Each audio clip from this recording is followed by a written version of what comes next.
ভাই একটু আমরা একটু আচ্ছা একটু দূরে যান ভাই একটু দূরে যান ভাই একটু চাপ একটু ভাই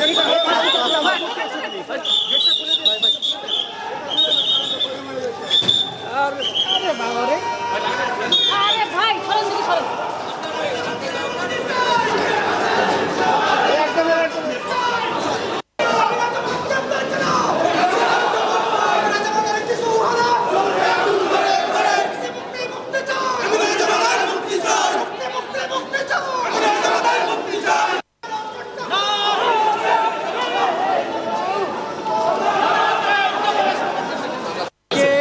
জামাত ইসলামের আমির সাহেবকে আদালতে প্রডিউস করে 10 দিনের রিমান্ড চেয়েছিল। আপনারা সেখানে কি বলেছেন, রাষ্ট্রপক্ষ থেকে কি বলেছে, সর্বোপরি আদালত কি আদেশ দেন?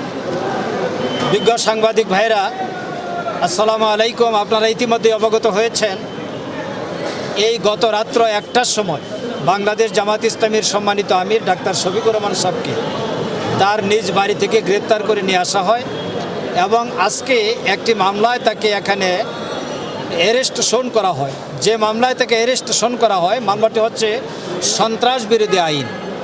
এই সন্ত্রাস বিরোধী আইনে তারা 10 দিনের রিমান্ড আবেদন করেন। আমরা বিজ্ঞ আদালতের কাছে